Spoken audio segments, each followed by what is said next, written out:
26 მარტი დღე ქართულ ფეხბურთში ერთ-ერთი ყველაზე დიდი გამარჯვების თალსახად 2 წლის წინ 26 მარტს ალბათ ყველანი 2 საათით კი არა, ბევრი ხნით ევროპის ჩემპიონატის განმავლობაში ყველაზე ბედნიერები ვიყავით, იმიტომ რომ არა მხოლოდ ჩემი თაობის და ჩვენი თაობის, არამედ ბევრი თაობის ოცნება ასრულდა საქართველოს მითამაშა უბრალოდ გავიდა მოიპოვა ევროპის ჩემპიონატის საგზური. ამ თემაზე ამ ემოციებს გავიხსენებთ ვლადიმერ გუცაევთან ერთად, ქართული სპორტის, არ მხოლოდ ფეხბურთის, ქართული სპორტის ლეგენდასთან და ჩემთვის პირადად ძალიან დიდი პატივია თქვენი სტუმრობა და მადლობა ამ შესაძლებლობისთვის. დღეს ასევე ვილაპარაკოთ დღევანდელ დაგეგმილ თემაზე ბოლოსკენ წავალთ ვისაუბროთ, დავაანონსოთ უბრალოდ 5 ჩასაც შევეხოთ, რომელიც გაკაპიტნდება და მოკლედ თავარი აქცენტი მაინც რა თქმა უნდა 26 მარტზე გავაკეთოთ ემოციები, რომელიც აღნიშნე რომ არ ნელდება არასდროს, როცა ამას ვიხსენებთ, როდესაც კადრებს უყურებთ, საუბრობთ მეგობრებთან საუბარში, ეთერში საუბარში, ეს ყველაფერი თავიდან მოაქვს ეს ემოციები. თქვენი ემოციები ალბათ კიდევ უფრო გაორმაგებულია, იმიტომ რომ უშუალოდ ჩართული ხართ მაინც ამ ყველაფერში და მოდი გავიხსენოთ 26 მარტი 2024 წელი. ნუ ახლა მარტო ჩემ ემოციებზე არ არის ლაპარაკი, ხო? იქ მთელი საქართველო იდგა ფეხზე, ბუნებრივია, რა თქმა უნდა. იმიტომ რომ ხალხს უყვარს მაგრა ფეხბურთი და მოენატრა რა, გამარჯვება ენატრება ყოველ. და დიდი ხანია ფაქტიურად ამდენმა წელიწადმა გაიარა, რაც თქვათ, რა წარმატება ჰქონდა თბილისის დინამოს 91-ში კი ბატონო. მაგის შემდეგ, რა თქმა უნდა, დიდი ფეხბურთელებიც იყვნენ იქ, ხლა არ მინდა გვარები ჩამოთვალო, ჩემზე კარგად იცით. ძალიან მაგარი ბიჭები იყვნენ, მაგრამ მაინც ის ვერ გაკეთდა, რაც უნდა გაკეთებული იყო და თავარი მიზანი რა იყო, რომ ან ევროპაზე, ან სოფლიოზე მოხვედრილი იყო ჩვენი გუნდი, ხო, ნაკრები. და ამ ბიჭებმა გააკეთეს ეს და რა თქმა უნდა, ეხლა მე რო არ დავიწყო როგორი ემოციები მქონდა და ისა, ყველამ თავის თავზე გამოცადა, ხო, სწორი ემოცია და იცის ჩემზე კარგად რა ბავი იყო და როგორ გამოარდნენ და რა ბავშვები რომ წინა პლანზე იყვნენ, ეგ არის ყველაზე გასახარებელი, ხო? იმიტომ რომ ბავშვისთვის ფეხბურთი არის ყოველთვის იყო და არის ნომერ პირველი სპორტი, ყველას უნდა ფეხბურთელობა, ყველას უნდა კვარაცხელია იყოს, მამარდაშვილი იყოს, დავითაშვილი იყოს, სხვები, ხო, არავის არ ეწყინება, ვინც არ ჩამოთვალე. და რა თქმა უნდა ეს უდიდესი მართლა ქართული ფეხბურთის იმ მომენტში გამარჯვება იყო. აი ჩემ ბავშვობაში უფრო თქვენ გვინდოდა რომ ყოფილიყავით გუცაევები, ყიფიანები, სულაქველიძეები და ასე შემდეგ. ეხლა შეიცვალა თაობა და ნუ ეგრეა ეხლა მეც თავის დროზე მეტრეველი მინდოდა ყოფილიყავი, მეც კი მინდოდა ყოფილიყავი. ეგრეა და გავაკიდე 10 წელი და იქ სხვა ვარსკვლავები გაჩნდება და სხვა გმირები იქნებიან.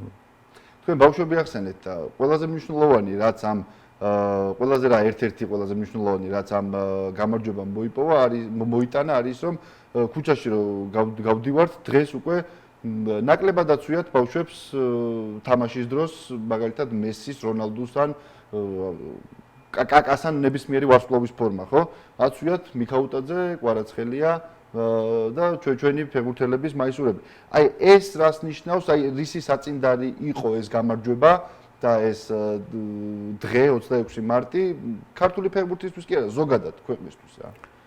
ვიცი რა არის? ყველა ბავშვს ყავს გმირები, რა თქმა უნდა. რა თქმა უნდა. მაგრამ უნდა თავის გმირი. როცა არ აყავს შენი გმირი, შენ ბაძავ მესის, რონალდოს, არ ვიცი.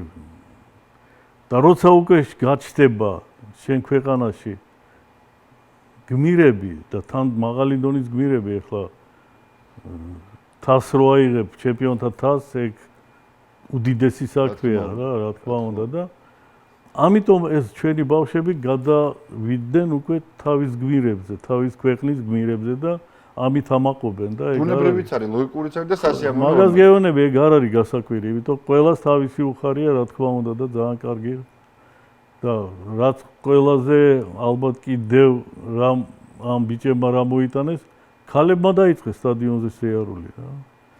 რო გაიხედავ ჯერ გერმანიაში რა ხდებოდა ხო, იქ ევროპაზე. ხო, იქ სასწაული ხო, იქ მე მგონი ქალები უფრო მეტი იყო ვიდრე კაცები რა. ამიტომ ყველანაირად ამ ნაბიჯმა რაც ამ ნაკრებმა გააკეთა დიდი ნაბიჯი გადაადგმეინა მაყურებელს, იმიტომ რომ მანამდე რაღაც ჩამკვდარი იყო ჩვენთა ფეხბურთი რა. ნელ-ნელა თითქოს რაღაცა მივდიოდით აქამდე პირველი მარცხი ჩრდილოეთ მაკედონიასთანაც ალბათ კარგი გაკვეთილი. მაშინ მაინც არ იყო ისეთი აჟიოტაჟი ახლა რო იყო. ხო, ახლა მაშინ კოვიდმაც თავისი წუთი. ახლა რაღაცა მუხტი იყო ძალიან ძლიერი რა. იცით რა, მე მუშაობდი იმ თამაშზე დილიდან საღამომდე, მქონდა არაერთი ჩართვა გულშემატკივართან და მე იქ არ მინახავს ადამიანი, რომელსაც ოდნავ მაინც კითხვის ნიშანი დაესვას ჩვენ გავალთ თუ არა ევროპას. თითქოს ყველა იყო დარწმუნებული იმაში, რომ საქართველო ითამაშებდა ევროპის ჩემპიონატზე. და აი ამ მიმართულებით მინდა კითხოთ, რას თქვენი გამოცდილებითაც ბუნებრივია და რას ნიშნავს სპორტსმენის ცხოვრებაში და სპორტსმენის აი იმ კონკრეტულ მომენტში, როცა გულშემატკივარი ესეთი დამუხტულია და შენ სულ რო არ იყო რაღაც მომენტში მოწოდების სიმაღლეზე, მაინც რა ძალას გაძლევს 55,000 ადამიანი, რომელიც ერთდროულად ბღერის ზღაპრის ბოლო კეთილიას. იცი რა არის? ტყილა არ არის მოგონილი, რომ სახში თამაშობენ და გარეთ თამაშობენ, ხო? ძალიან დიდი განსხვავებაა. აი შეიძლება შენ გასვლაზე წახვიდე. აი როგორც ახლა ხდებოდა, ხო ნახე ამ ნორვეგიელებმა მოუგეს სპორტინგ 3-0 სახში. აბა და მე პორტუგალიაში. ხო, მაგრამ ჩავიდნენ და უკვე სუსხო სფეროში მოხდნენ, ხო? ძალიან დიდი მუხტია რა, როცა აი მაყურებელი, აი მე რომ მაგალითად გავდიოდი და დავინახავდი, ხო, წარმოიდგინე თან ჩვენ დროს უფრო დიდი ის იყო, ხო? ხო არ იყო ინდივიდუალური სკამები. კი, ერთიანი ის, ხო. უფრო მეტი ადამიანი იყო. 80,000 სუ იყო და 100-მდე ადიოდა, ხო? აი რომ გამოდიხარ და ამას ხედავ და რო დაიყვირებდნენ დინამო რაღაცა სასწაული ემოცია იყო რა. და ისე იყო ახლა ეს ჩვენი ბიჭების, ხო? თანაც ახლა ფეხბურთი იცი რა არის? იმის გარდა რომ შენ უნდა მოინდომო ცოტა იღბალიც უნდა ქონდეს რა. კი ბატონო.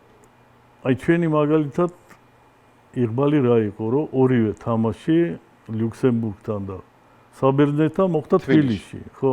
ამას ძალიან დიდი ის ჰქონდა რა. ეხლა მე არ ვამბობ, რომ შეიძლება გასვლა ყოფილიყო და მაინც მოგვეგო, მაგრამ თბილისში რო ხარ და ამდენი მაყურებელი რომ მოდის, სხვანაირი ემოცია გაქვს, აი სხვანაირად გინდა შენი თავი ანახო რა.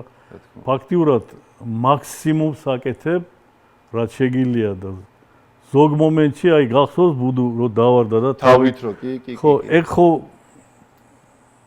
ეხლა რო უთხრა რომ აი გააკეთე, ვერ გააკეთებს რა, აი წამის ამბავია, იმ მომენტის ამბავია. აი ემოციის ქვეშ იყო და იმიტომ გაკეთდა ეს ყველაფერი და ხალხმა როგორ მიიღო და რა თქმა უნდა ძალიან დიდი საქმეა ეს მაყურებელი და მე პირადად ძალიან დიდი მადლობელი ვარ ჩვენი მაყურებლის მაშინაც და ეხლაც რა. კი ბატონო.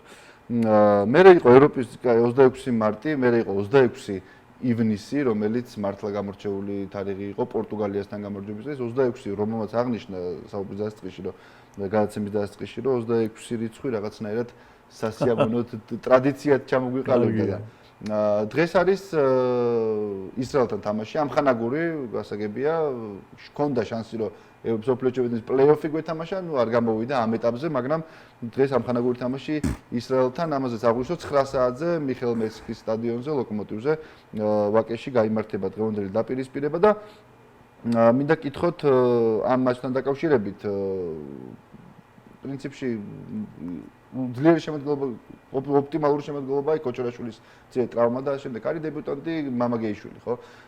და რამდენიმე მოთამაშეა, რომლებსაც ეძლევათ შესაძლებლობა.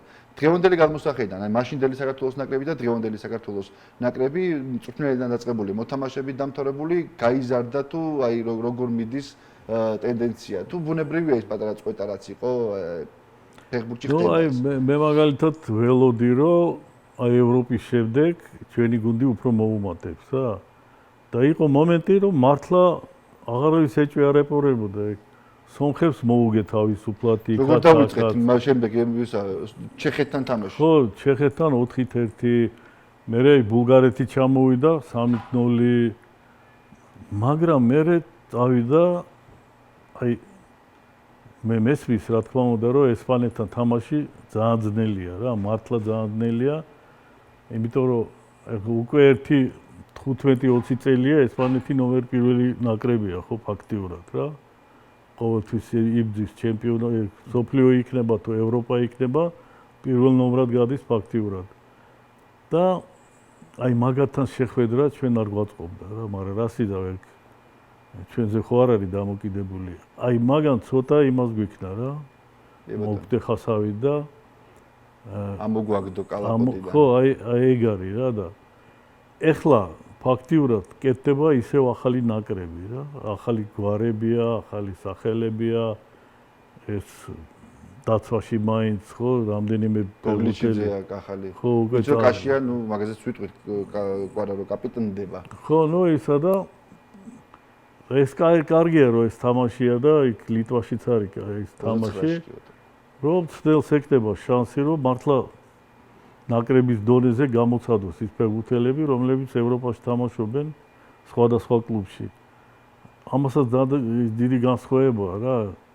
შენ რო კლუბში თამაშობ, შეიძლება ანახო შენი თავი, მაგრამ ნაკრებში რო თამაშობ, იქ უკვე სხვა დონეა რა, სხვა ფეხბურთელებს ითამაშები, უფრო სისწრაფეში მაგრები არიან, ტექნიკურები არიან, უფრო ნაკრებია რა ფაქტიურად. ამიტომ აი ამ სიტუაციაში როგორ გამოაჩენენ თავის თავს, ეგ ძალიან საინტერესოა რა. ჩვენ ახლა რეზულტატს არ უნდა ველოდოთ. ნუ რა თქმა უნდა ახლა მოგება ყოველთვის მოგებაა და ყველას უხარია, მაგრამ აქცენტი არ უნდა გავაკეთოთ რა. აქცენტი უნდა გავაკეთოთ იმაზე, რომ აი სექტემბერში მზად იყოს გუნდი, რომ ოპტიმალური შემადგენლობით და რა თქმა უნდა, მზად იყოს გუნდი და აი როგორც ახლა გერმანიაში ფაქტიურად ყველა გულშემატკივრებმა იცოდა 7-8 ფეხბურთელი ძირითადი.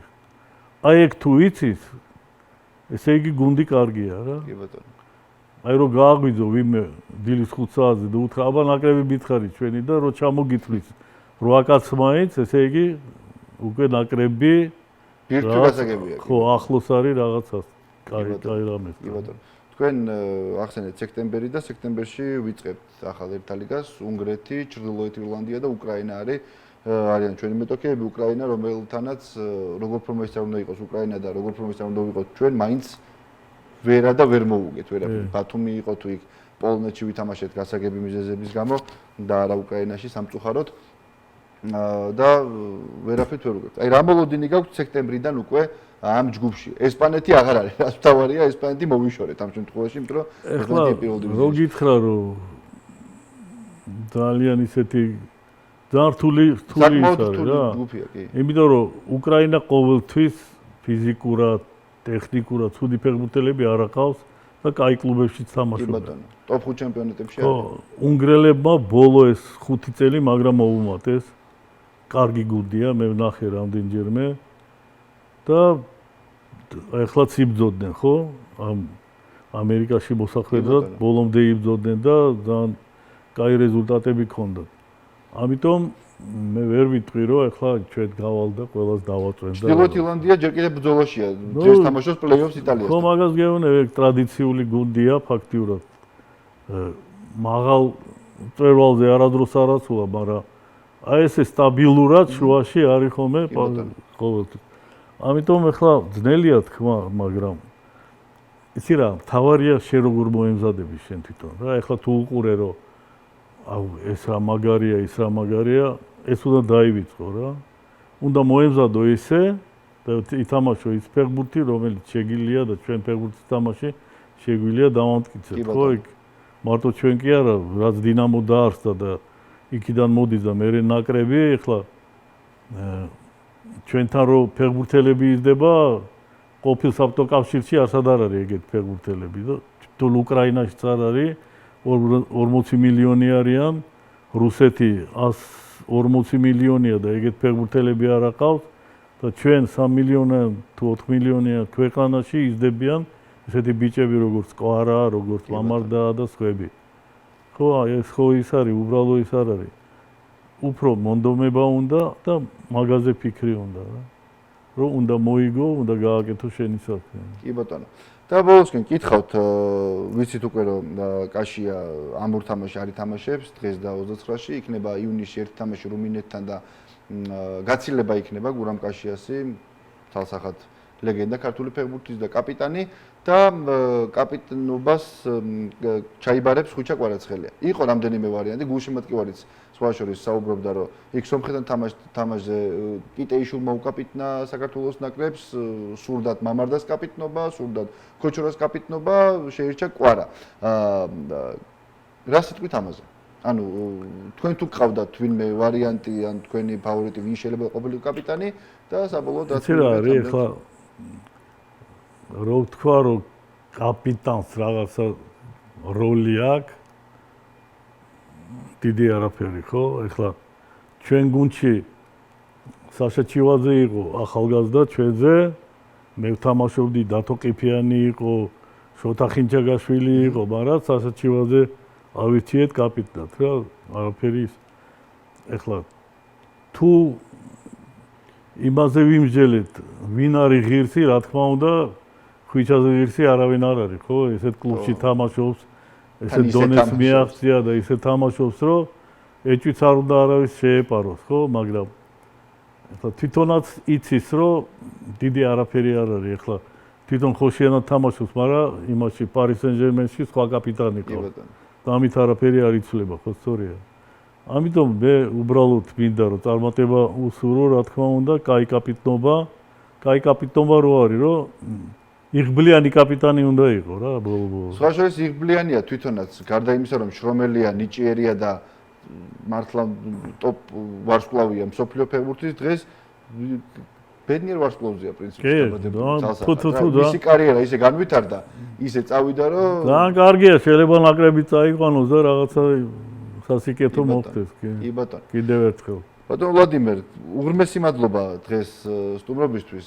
კიდევ ერთხელ აღნიშნავ, დიდი პატივია ჩემთვის თქვენთან ფეხბურთზე საუბარი და წარმატებებს გისურვებთ, წარმატებება უსურვოთ საქართველოს ნაკრებს და 26 მარტისნაირი დღეები ყოფილიყო სულ ქართულ ფეხბურთში. ვლადიმერ გუცაევი იყო ჩვენი სტუმარი.